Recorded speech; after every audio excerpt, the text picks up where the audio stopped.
मजदूर की आवाज को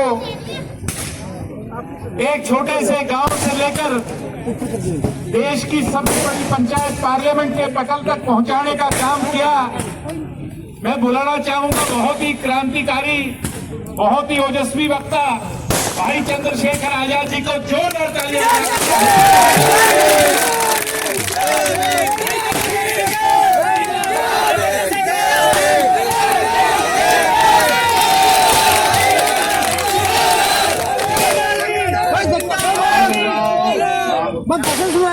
अब तो सुबह से शाम होगी, अब तो जोर ठंडा हो जाना चाहिए। तो इसका मतलब ये बात पक्की हो गई है कि आप दोबारा से चौधरी रणजीत सिंह चौटाला जी को जिताकर देते हैं। मैं तो सुबह से सोच रहा हूँ कि कहीं तो ऐसा हो कि भाई थोड़ा ठंडे ठंडे बात हो जाए, लेकिन ठंडे में बात नहीं हो रही है। मैं धन्यवाद देता हूँ अपने सभी संतों, गुरुओं और महापुरुषों को, उनमें भी डॉक्टर बाबा साहब अम्बेडकर को, चौधरी देवीलाल जी को और माननीय काशीनाथ जी को मैं बहुत बहुत धन्यवाद देता हूँ। उनके संघर्षों से और संकल्पित प्रयासों से ये संभव हो पाया कि आज हम लोग देश की पार्लियामेंट में खड़े होकर किसान दबेलों की आवाज को मजबूती से उठाते। सोचिए अगर लोकतांत्रिक व्यवस्था न आती, ये तो मेरे हाथ में हाथ है, अगर लोकतांत्रिक व्यवस्था न आती तो क्या कोई किसान का बेटा चीफ मिनिस्टर बन पाता? ये तो राजा महाराजाओं के हाथ में था। तो अब तो आपकी वोट में ताकत है, जिसको चाहो कुर्सी पे बिठा दो और जिसको चाहे कुर्सी से हटा दो।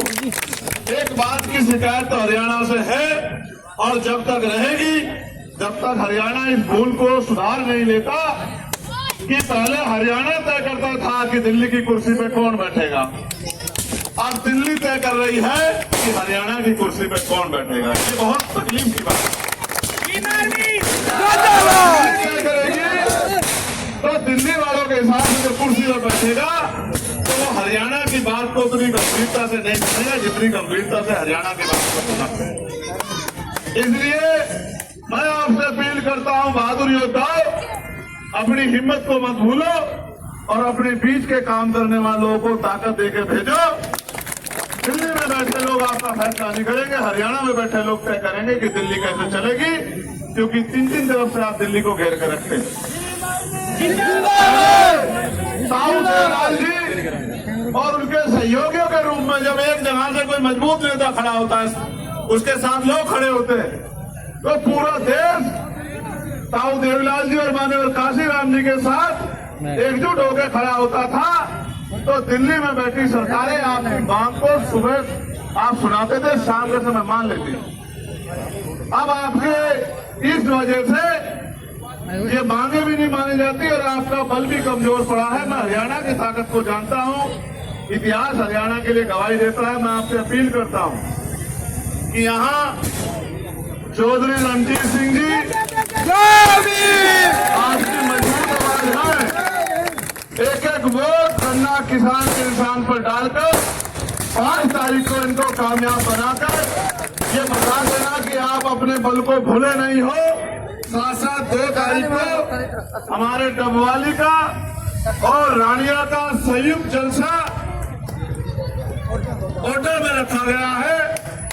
उस दिन भी ये संदेश दे देना सभी लोगों को कि रानिया और डबवाली में हमारा मुकाबला किसी से नहीं है, अगर मुकाबला है तो हमारा खुद से है।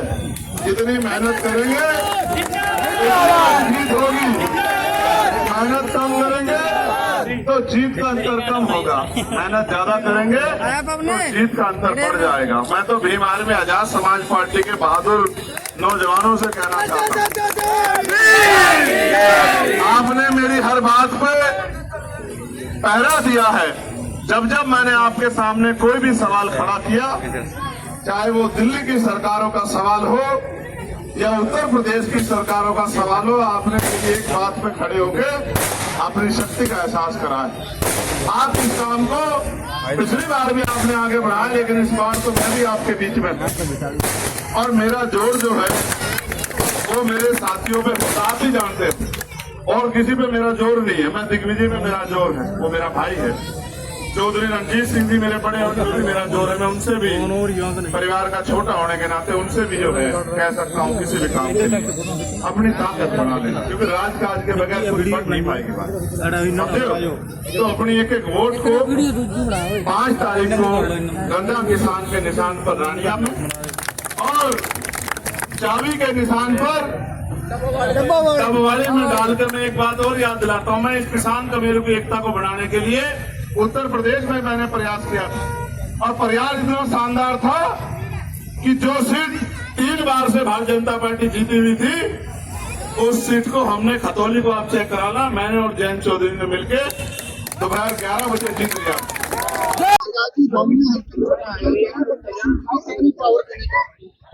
देखिए, लोकतंत्र है, जनता के हाथ में पावर है।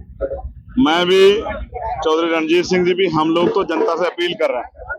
जब मैं इनके साथ नहीं था तो भी जनता ने इनको आशीर्वाद देके विजयी बना। इस बार तो हम लोग मिलकर लड़ रहे हैं और इसलिए लड़ रहे हैं क्योंकि हम ये उस परिवार से आते हैं और मैं उस आंदोलन का वैचारिक उत्तराधिकारी हूं जो माननीय काशीराम साहब, बाबा साहब चलाते हैं। मेरा ये विश्वास है जब हम लोग इकट्ठे हो जाएंगे तभी अपने लोगों की समस्याओं का हल कर सकते हैं, बल पैदा करके, और बल जनता के हाथ में है, वो हमें वोट की ताकत से देंगे। मेरा विश्वास है हम रानिया भी जीतेंगे और डबवाली भी जीतेंगे। आप रानिया के चुनावी रण के अंदर आपकी आर्मी भी साथ है, तो रानिया के रण को कैसे जीत पाएंगे, क्या कुछ संदेश है? आर्मी के, भीम आर्मी के साथी तो मेरी ताकत है, वो तो मेरे एक इशारे पे दिल्ली जाके जाम कर देते हैं। यहाँ तो वो इस तरह से काम करेंगे कि आपको एहसास होगा कि एक सेनापति के इशारे पे सेना किस तरह से काम करती है। पार्लियामेंट के दरवाजे पे पहली बार काशीराम जी की आवाज को लेकर 10 लड़के उनका इस धरती में पहुंचने में स्वागत करता। मैं मेरे बेटे दिग्विजय सिंह का भी जो यहाँ आके इकट्ठा होकर प्रचार करने का जो फैसला किया उसके लिए भी उसको मैं बधाई देता हूँ, उसको स्वागत करता हूँ। नंबर 2, मैं एक बात आपसे कह के अपनी बात आगे शुरू करता हूँ कि खाली इनका स्वागत करने के लिए खड़ा हुआ हूँ। आप एक समझे कि जो देवीलाल और काशीराम जी जो पहले आदमी थे जिसने दिल्ली में एक बार वोट कर अपने रैली करी थी, याद है बादल साहब थे, उससे बड़ी आज तक दिल्ली में कोई रैली नहीं।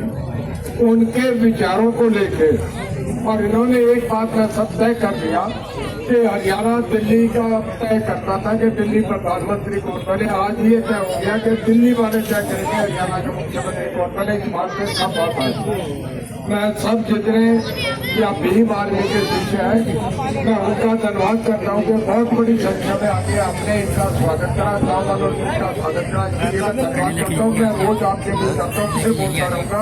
हमें दुकानों तक जाना, कई सेवाएं हो रहे हैं।